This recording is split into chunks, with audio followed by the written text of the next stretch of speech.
Assalamualaikum warahmatullahi wabarakatuh. Innal hamdalillah wassalatu wassalamu ala Rasulillah wa ala alihi wa ashabihi wa mawalah wa la haula wa la quwata illa billah, amma ba'du. Alhamdulillah, para bapak, para ibu, jamaah sekalian rahimani wa rahimakumullah. Insyaallah kita melanjutkan pembahasan kita berkaitan dengan ambil fawaid dari sepak terjang dakwah para Nabiullah alaihi salatu wassalam, khususnya yang tergabung dalam kelompok ulul asmi, Nabiullah Nuh, Nabiullah Ibrahim, Nabiullah Musa, Nabiullah Isa, dan Nabiullah Muhammad sallallahu alaihi wasallam. Dan kita sedang bicara tentang Nabiullah Isa alaihi salatu wassalam. Nabiullah Isa dalam akidah Islam adalah abduhu wa rasuluh, hamba Allah dan Rasul Allah Ta'ala. Dan barang siapa yang dia memiliki persaksian yang benar tentang Nabiullah Isa, maka Allah jamin baginya jannah.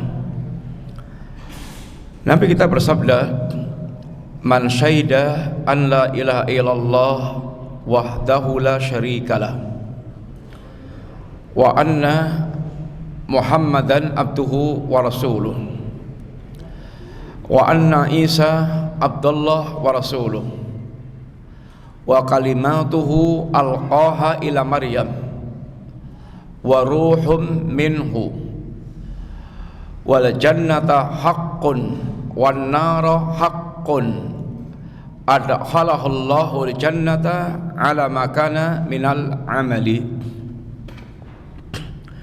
Barang siapa yang dia bersaksi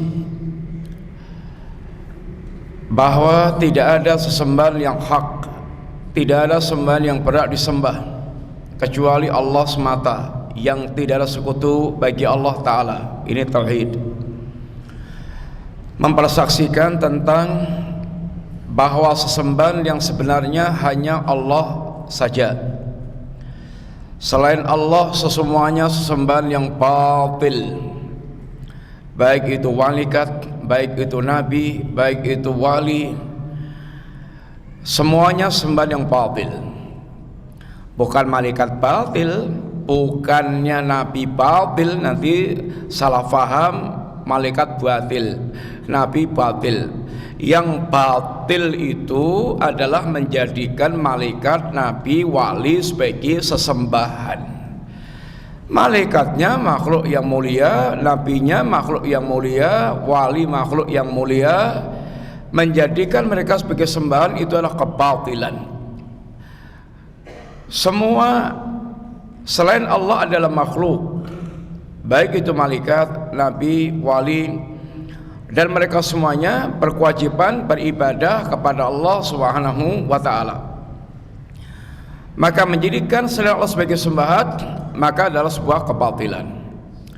Barang siapa yang bersaksi dengan lisannya dan dengan perbuatannya bahwa tidaklah sembahan yang sebenarnya kecuali hanya Allah Ta'ala, sembahan yang lainnya semua sembahan yang batil, tidak ada sekutu bagi Allah, dan bersaksi bahwasanya Muhammad adalah hamba Allah, abduhu, Muhammad adalah hamba Allah, yakni hamba lam yu'bad, hamba yang tidak boleh disembah.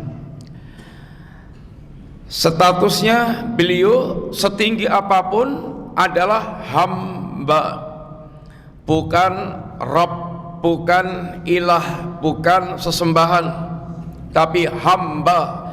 Tidak boleh disikapi dengan ghulu. Kalimat abdu adalah menolak sikap ghulu, sikap berlebihan, baik dengan ucapan, baik dengan perbuatan. Maka semua sikap ghulu dilarang oleh Nabi sallallahu alaihi wasallam. Iyyakum wal ghuluwa, hati-hatilah kalian, jauhilah kalian sikap ghulu.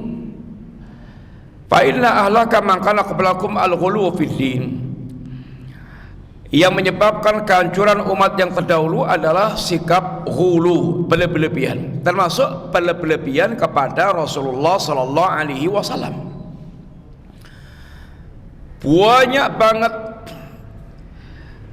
ungkapan-ungkapan ghulu yang dibuat-buat oleh manusia dalam bentuk salawat, sehingga isinya salawat ghulu. Salawat yang terbaik, salawat yang diajarkan Rasulullah sallallahu alaihi wasallam, salawat Ibrahimiyah yang kita baca di tahiyat ini terakhir, itu salawat yang terbaik.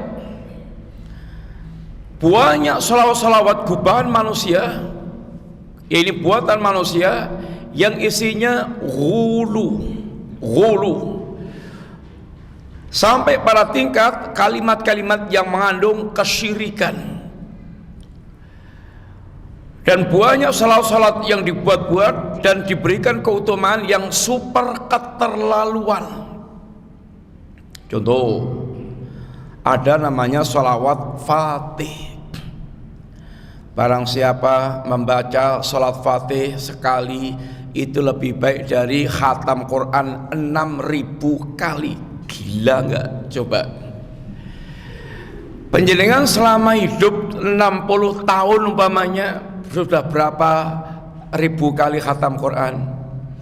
Nggak tahu, mangatus juga belum tentu. Mosok membaca sekali salawat ini lebih utama dari 6.000 kali khatam Quran. Ini super keterlaluan. Dan itulah yang kemudian banyak dilakukan oleh manusia. Barang siapa membaca salawat nariyah 4.444 kali, obat batuk, itu keutamaan 1, 2, 3, 4. Isinya mengandung sikap ghulu yang para ulama telah ini jelaskan isi kandungannya. Maka bagaimanapun tingginya kedudukan Nabi, beliau adalah hamba yang tidak boleh yaitu disembah. Tapi walaupun beliau adalah hamba, beliau adalah rasulnya Allah, nggak boleh disamakan dengan manusia-manusia lain yang beliau beritanya wajib untuk dibenarkan, nggak boleh didustakan, karena beliau bicara dengan wahyu Allah Ta'ala. Beliau perintahnya wajib ditaati, nggak boleh diselisih. Beliau larangannya wajib ditinggalkan, nggak boleh dilanggar. Karena perintah Nabi, dan larangan Nabi itu seperti perintah Allah dan larangan Allah kedudukannya. Bukan Nabi berarti Allah, tapi wa may yuti'ir rasula faqad ata Allah. Kata Allah sendiri, barang siapa mentaati Nabi, maka dia telah mentaati Allah Ta'ala. Bukannya Nabi itu Allah, tapi Nabi berbicara dengan wahyu dari Allah Ta'ala. Wa ma yantiqu 'anil hawa in huwa illa wahyun yuha. Dan tidaklah Nabi berbicara kecuali dengan wahyu dari Allah Subhanahu wa taala. Maka perintah Nabi, larangan Nabi itu melaksanakannya, perintah menjauhinya, larangan seperti memenuhi perintah Allah dan menjauhi larangan Allah Ta'ala. Allah sendiri yang mengatakan, wa ma ataakumur rasulu fakhuduhu. Apapun yang dibawakan Nabi, yang diajarkan Nabi, diperintahkan Nabi, ambil. Wa ma nahakum anhu fantahu. Dan apapun yang dilarang Nabi, maka jauhi. Sehingga status perintah dan larangan Nabi sebagaimana status perintah dan larangan Allah Subhanahu wa taala. Dan keyakinan kita, syahadat kita, beliau adalah utusan Allah. Tidak boleh kita beribadah kepada Allah dengan ibadah-ibadah bid'ah. Kita tidak boleh ibadah kepada Allah kecuali dengan syariat yang diajarkan oleh Rasulullah sallallahu alaihi wasallam. Sehingga tidak boleh ibadah itu ngarang-ngarang sendiri. Tidak boleh ibadah itu ngarang-ngarang sendiri. Sekalian, ada kaidah penting. Dalam perkara ibadah itu jangan tanya mana larangannya. Pertanyaannya keliru. Kalau dalam perkara ibadah itu mana dalilnya, bukan mana larangannya. Dalam perkara urusan dunia itu mana larangannya, bukan mana dalilnya. Contoh, panjenengan salat subuh ping 10 rakaat. Ditegur, Mas, salat subuh itu loro, hanya 2 rakaat. Ngamuk, endi larangannya mana? Gimana? Jenengan patus larang tembung nih. Buka Quran ngantos jebol, buka kitab hadis ngantos jebol, kitab kutubus sitah, kutubut tis'ah, kitab-kitab hadis yang 6, yang 9 diobrak-abrik, nggak ada ya larangan jangan sholat subuh 10 rakaat. Ya memang keliru, kaidahnya keliru. Kalau urusan ibadah itu asalnya terlarang kecuali ada dalil atau contoh yang mengajarkannya. Sehingga kalau ditanya kenapa kalau salat subuh 2 rakaat, dalilnya ini, contohnya ini, Nabi memberikan contoh ini, pelaksananya ini, itu namanya dia beribadah dengan ilmu. Kalau ditanya larangannya mana salat subuh 10 rakaat, ya enggak ada. Memang asalnya ibadah itu dilarang, tidak ada dalilnya. Maka ibadah itu mana dalilnya, bukan mana larangannya. Banyak ketika ditegur orang membuat ibadah-ibadah yang aneh-aneh, mana larangannya, mana larangannya, ya enggak ada larangannya. Karena ibadah itu membutuhkan mana contohnya, mana dalilnya. Kalau urusan dunia asalnya semuanya boleh kecuali ada larangan. Panjenengan dahar gudeg, orang nanya dalilnya mana kok mangan gudeg? Ya enggak ada, Qurannya enggak ada, hadisnya enggak ada, makanlah gudeg, ya enggak ada. Tak, kalau urusan dunia itu mana larangannya? Kok kamu nggak makan babi? Karena ada larangannya, sehingga kita tinggal itu karena ada larangannya. Soal perkara dunia asalnya boleh. Maka termasuk perkara bid'ah itu bid'ah dalam urusan agama, bukan bid'ah dalam urusan ini dunia.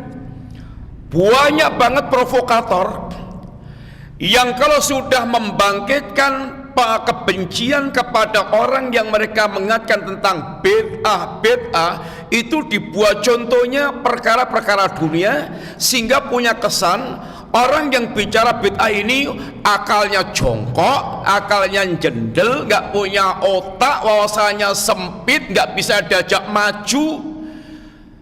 Bapak-bapak, ibu-ibu, listrik zaman Kanjeng Nabi onten buatan. Oh, berarti listrik bid'ah. Penyalan manggruduk PLN kan matain listrik sebab neraka. Yang ngamuk orang. Bid'ah. Jangan ceramah pakai mic, bid'ah. Kalau soal dunia itu nggak ada yang merubah agama, nggak ada. Ada mic apa sih yang berubah dari agama? Enggak ada. Kecuali hanya tadinya ceramah bisa didengar oleh 10 orang jadi bisa 100 orang, 1000 orang, karena ada pembesar suara. Pesawat itu bid'ah, iya betul, baru dulu nggak ada. Tapi ini nggak ngerubah agama, malah membantu tadinya berangkat haji itu berbulan-bulan bisa menjadi 9 jam sampai Mekah atau sampai Madinah. Nggak ada yang berubah. Tapi kalau panjenengan buat rangkaian dzikir setelah sholat model baru, agama berubah. Agama berubah. Zikir yang diajarkan Nabi setelah sholat jadi hilang, jadi nggak dikenal. Nanti dampaknya kalau yang dipopulerkan itu bid'ah, lalu orang lihat itu anggapannya ini agama. Agama ya ini, sunnah agama ya ini. Lalu ada orang tidak melakukan, lalu ada orang melakukan yang asli diajarkan Nabi, dituding sesat. Ini aliran sesat karena menyelisih apa yang sudah berjalan dalam kehidupan masyarakat. Pak Kiainya pun katut-katut juga. Pak Kiai katanya nggak ada dalilnya. Iya, nggak ada dalilnya, nggak ada kata dia, nggak ada. Tapi sudah umum di masyarakat, udah umum. Kalau kita ingkari malah kita nanti celaka. Terus gimana Pak Kiai ngikuti masyarakat? Harusnya Pak Kiai itu membimbing masyarakat, membimbing untuk kemudian diarahkan kepada ini yang lebih benar, yang lebih tepat sesuai dengan ajaran ini agama. Maka konsekuensi kita bersandar Muhammad Rasulullah adalah kita tidak boleh beribadah kepada Allah kecuali dengan syariat yang diajarkan Rasulullah Sallallahu Alaihi Wasallam. Dan tidak ada istilah sing penting niate apik. Ini sering banget dipakai dalam urusan agama. Yang penting niatku apik. Nyun ngapunten, dalam urusan dunia yang penting niatnya apik itu mboten ditompo. Nyun ngapunten, panjenengan ngerampok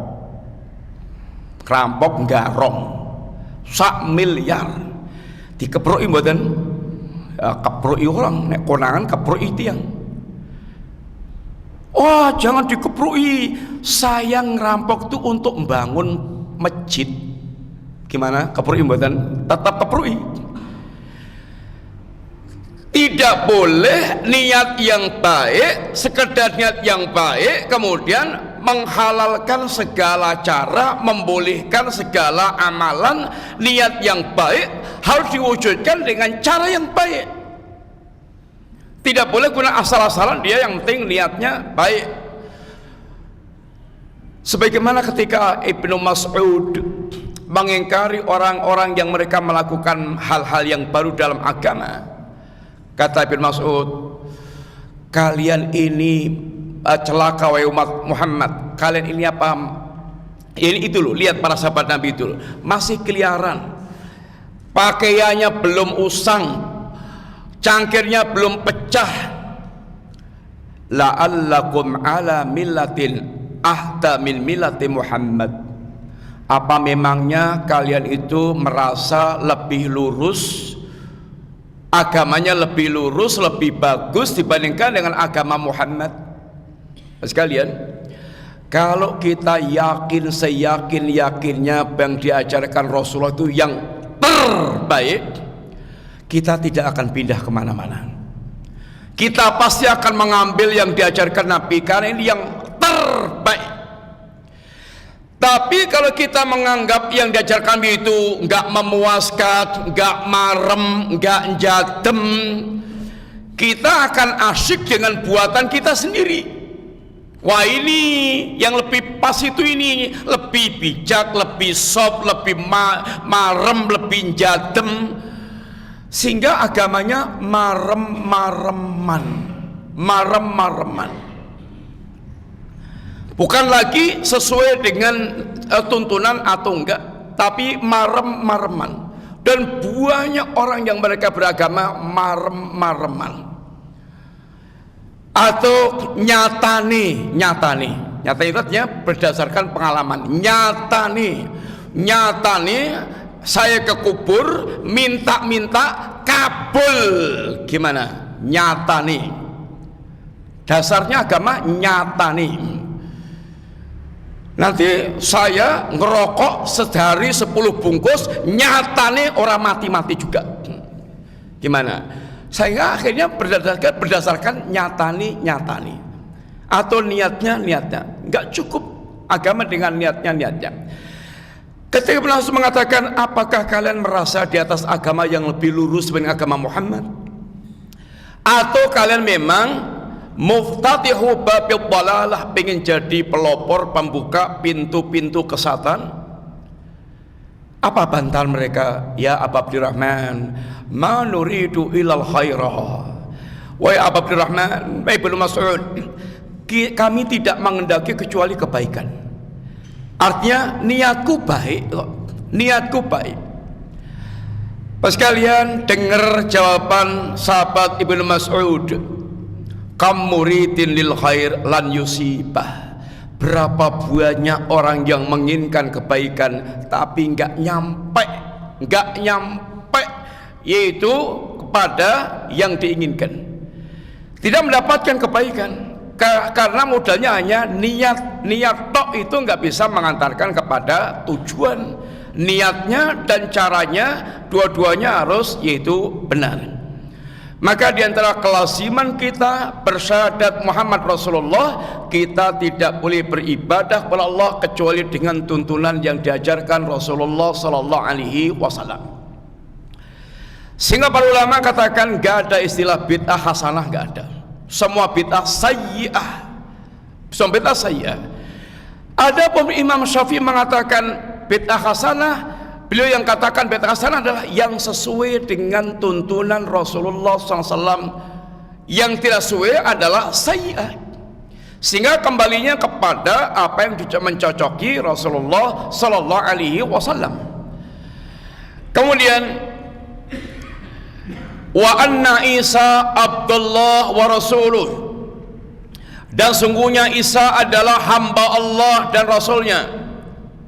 Keyakinan tentang Nabiullah Isa yang diajarkan Allah Ta'ala, Isa adalah hamba Allah, bukan Allah, bukan satu di antara yang tiga, bukan anak Allah, yang tiga-tiganya keyakinan Nasrani tentang yaitu Nabiullah Isa dan dikafirkan oleh Allah Subhanahu wa taala. Itu menurut akidah Islam yang diajarkan oleh Allah Ta'ala. Laqad kafara alladziina qalu innallaha thalithu tsalatsa. Telah kafirlah orang yang mengatakan Allah satu di antara yang tiga. Laqad kafara alladziina qalu innallaha huwal masihu ibnu Maryam. Telah kafirlah orang yang mengatakan Isa Allah adalah Isa ibnu Maryam. Uca waqalatin nasara Isa ibnu Allah. Orang Nasrani mengatakan Isa adalah anak Allah. Kata Allah, takatus samawatu yatafattarna minhu wa tanshaqqul ardu wa takhirul jibalu hatta an da'a lirahmani walada wala yanbaghi lirahmani ayattakhidha walada. Hampir-hampir langit itu runtuh, hampir-hampir bumi itu terbelah, hampir-hampir gunung itu jugruk karena ucapan mereka Allah mengambil anak, Allah punya anak, tidak layak Allah punya anak. Sekalian, ini akidah yang dijelaskan oleh Allah Ta'ala. Terus Anda ucapkan selamat Anda yang telah punya keyakinan tentang Allah kayak gitu. Mau basa-basi, mau etok-etok, mau nyelamur, mau alasan apapun, semuanya kebatilan. Gak ada alasan yang membenarkan orang untuk dia mengucapkan selamat kepada pemilik kebatilan. Ahlul batil.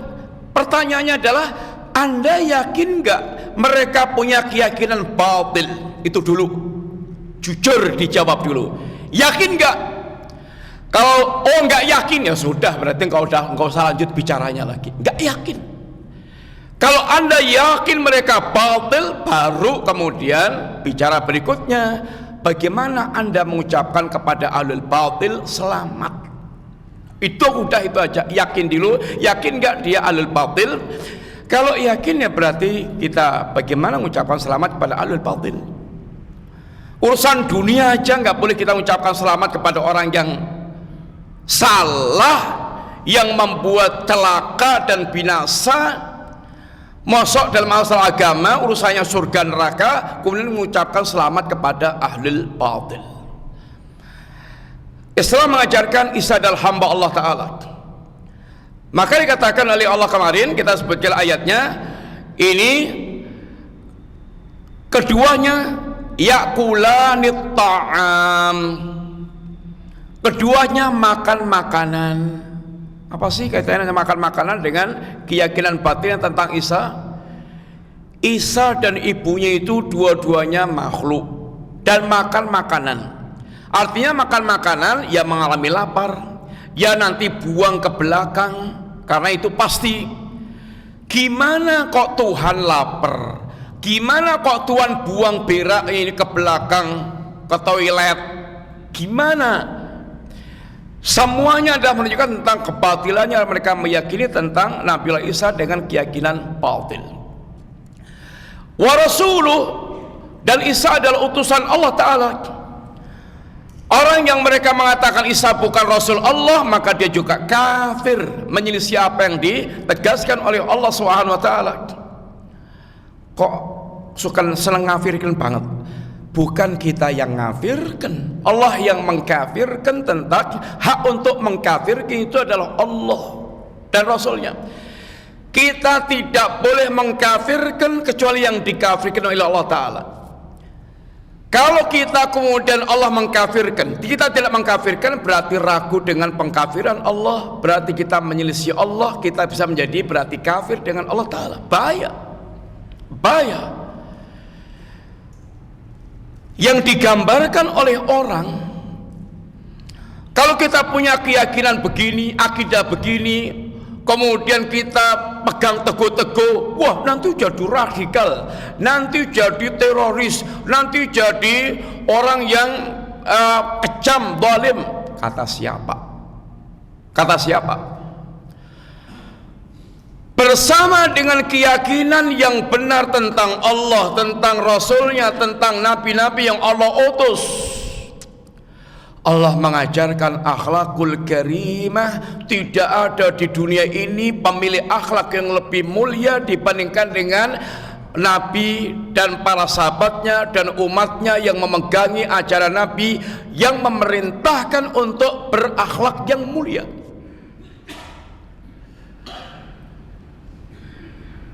Jika digambarkan kalau kita megang agama kita akan jadi orang yang kolot, orang yang ortodok, orang yang radikal, orang yang kejam, bengis, penyembelih, haus darah.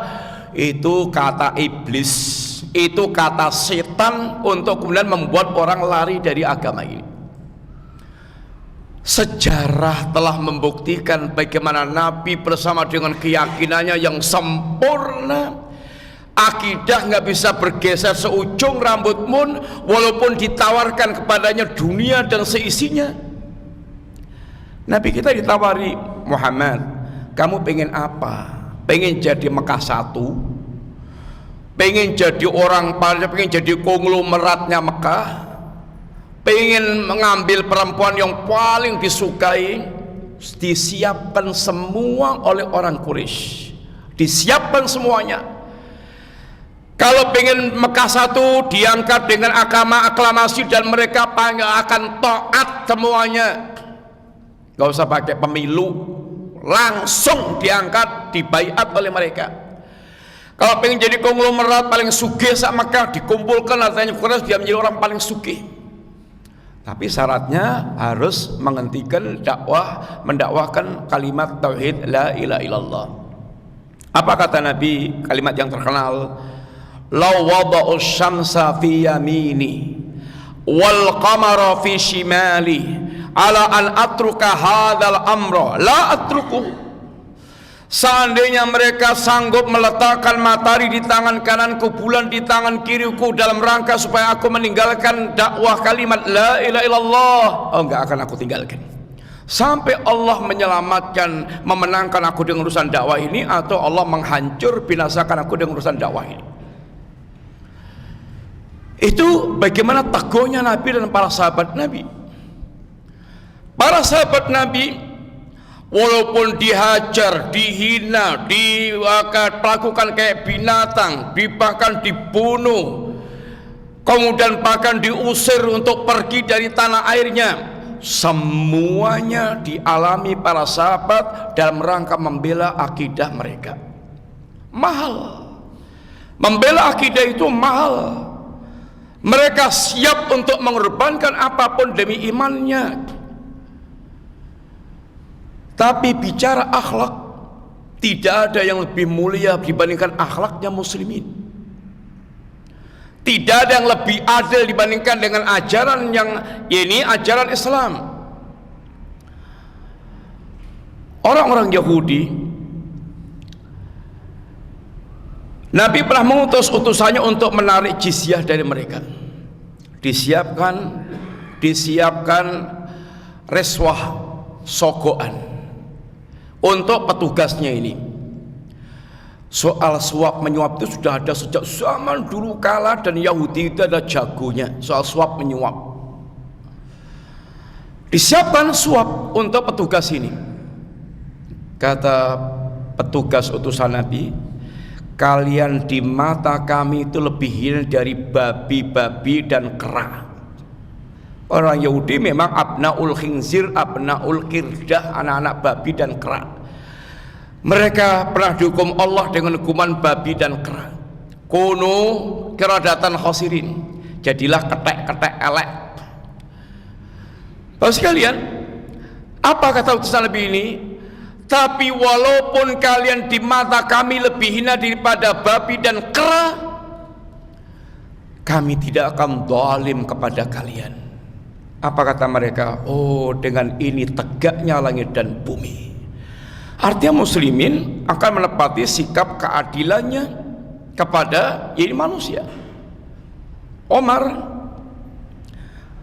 pernah aku punya gubernur namanya Amr bin al-As di Mesir. Anaknya berlomba dengan orang Kipti Nasrani, kalah, ditempeleng. Kamu nggak tahu siapa saya, anak khalifah, anak gubernur. Si Nasrani ngadu kepada Umar, dipanggil itu anak gubernur sama bapaknya sekalian, karena dia bersikap membawa nama bapaknya. Suruh mentempeleng karena kisos. Keadilan betul-betul ditegakkan oleh kaum muslimin, dan betul-betul orang merasakan kenyamanan kehidupan bersama dengan ini Islam. Hakim Sureh di zaman Khalifah Ali pernah kehilangan baju besi. Lalu Ali tahu baju besi itu di orang Yahudi. Ali tahu persis itu milik dia. Dilaporkan kepada Hakim Sureh. Kata Hakim Sureh dalam Islam itu, al-bayyinatu alal mudda'i, yang nuduh harus datangkan bukti. Diminta buktinya Ali, buktinya apa? Buktinya apa? Ali nggak punya bukti, gimana kamera nggak ada, nggak foto, syuting yang nggak ada, di video nggak ada bukti, intinya itu saksi nggak ada. Tapi Ali yakin itu baju besi dia. Karena Ali tidak punya bukti, maka pengadilan memutuskan baju besi miliknya orang Yahudi. Ali pun kemudian ya sudah manut dengan keputusan pengadilan. Tapi dengan kejadian ini justru si Yahudi kemudian masuk Islam. Begitulah Islam bersikap, menegakkan keadilan. Sehingga bagaimana berbangganya seorang Rib'i ketika di depan Panglima Rustum, Panglima Persia yang penuh dengan kemegahannya, sedangkan Rib'i tampil dengan sederhana. Ketika ditanya apa yang anda bawa, kata Rib'i, nahnu qaumun ibta'athanallah liyukhrijan nas min dulu'ini min ibadatil ibad ila ibadati rabbil ibad. Kami suatu kaum yang diutus oleh Allah untuk mengeluarkan manusia dari penghambaan hamba kepada hamba menuju penghambaan kepada Rabbnya para hamba. Mulia, bangga dengan tauhid. Semua yang ada rata-rata penghambaan makhluk kepada makhluk, sehingga antar makhluk saling memperbudak. Islam enggak. Semua makhluk derajatnya sama kecuali dengan takwa mereka mulia. Yang paling mulia, yang paling bertakwa kepada Allah Ta'ala, sehingga yang boleh memperhamba hanya Rabbnya para hamba, yaitu Allah Subhanahu wa Ta'ala. Kami satu kaum liyukhrijan nas min juril adyan ilal adil Islam. Kami satu kaum yang dikeluarkan oleh Allah untuk mengeluarkan manusia dari kejahatan agama-agama kepada keadilan Islam. Rata-rata ini kata para ulama, ketika ulamanya itu menjadi orang-orang yang menyimpang, maka berubah menjadi penjahat-penjahat besar. Penjahat-penjahat besar. Termasuk ulamanya kaum muslimin, ketika menyimpang akan menjadi penjahat besar. Penjahat besar berkedok agama. Di kalangan orang yang mereka penuh dengan khurafat, sorbannya yang kayak gombalnya Mugia tinggal dibuang, bisa dilelang 2 miliar. Ini sorbannya wali. Zalim, ngeruk harta manusia atas nama agama. Nipu. Sehingga agama jadi alat untuk memeras manusia. Ini keturunan Nabi, keturunan Rasul nih. Keturunan Rasul, kualat kalau kamu tidak, kalau kamu macam-macam. Neraka kamu. Gelar keturunan Nabi kemudian untuk ngancam manusia kayak gitu. Mana ada Nabi ngajarkan kayak gitu. Akhirnya jadi manusia zalim, jahat, nipu manusia. Itu ketika mereka menyimpang di agama, jadi orang-orang zalim. Ulamanya jadi penjahat-penjahat yang paling jahat di kolong langit. Bapak sekalian, gimana pikiran orang atas nama kewalian, karomah, berzina untuk membersihkan rahim biar anaknya nanti kalau jadi wali. Kepiye, gimana kok bisa gitu? Ini semuanya hanya terjadi di kalangan orang mereka tenggelam dalam khurafat. Gak ada di kalangan orang mereka itu betul-betul berpegang teguh dengan Quran dan Sunnah, gak ada. Bapak sekalian, maka Rib'i tegaskan, kami diutus untuk mengeluarkan manusia dari kejahatan agama-agama menuju pada keadilan Islam, dan dari sempitnya dunia menuju luasnya dunia dan akhirat. Bangga Rib'i dengan ajaran tauhid, kebanggaannya kaum muslimin. Keyakinan Isa adalah hamba Allah dan Rasul Allah Ta'ala. Wa ruhu minhu, dan Isa itu roh, yakni roh istimewa yang Allah ciptakan. Isa lain daripada kebiasaan manusia yang ada, dan itu satu di antara tanda kekuasaan Allah Ta'ala. Penciptaan Isa kayak penciptaan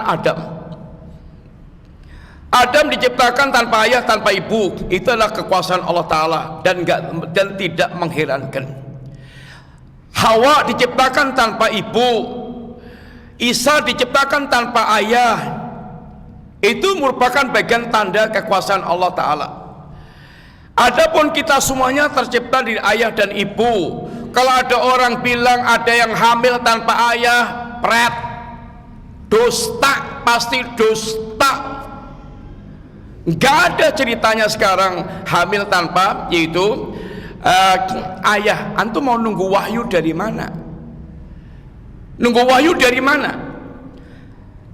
Kalau Maryam dituduh berzina, Allah yang membela. Turun wahyu. Sekarang antum mau tunggu wahyu dari mana untuk menjelaskan, oh ini orang ini memang ini suci, dia hamil tanpa ayah. Nggak akan ada turun wahyu, nggak ada lagi turun wahyu, nggak ada. Udah putus wahyu, sudah tutup kenabian, sehingga udah nggak ada lagi tutup. Ini udah nggak lagi, ini wahyu yang turun. Bapak sekalian, ini semuanya adalah diantara dampak daripada beragama dengan khurafat dan penyimpangan, sehingga banyak orang yaitu kemudian berbuat aneh-aneh atas nama yaitu agama. Dan Isa itu ini wa kalimatu alqaila Maryam, kalimat yang Allah letakkan pada Maryam, kun fayakun. Isa bukan kun, tapi dampak dari kalimat Allah kun, jadilah kemudian Isa alaihissalatu wassalam. Wal jannata hakun wan nara hakun, dan dia bersaksi surga itu benar, neraka itu benar. Adkhalahullahu al-jannata ala makana min amali, maka dia akan Allah masukkan ke surga sesuai dengan kadar amalan yang dia lakukan. Sehingga punya keyakinan yang benar tentang Nabiullah Isa itu adalah termasuk diantara persaksian yang akan mengantarkan ke jannah.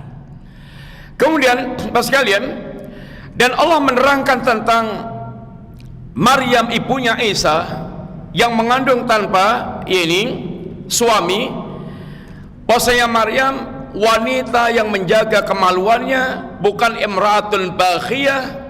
Karena tuduhan orang Yahudi, Isa adalah anak jadah, waladuz zina, anak zina.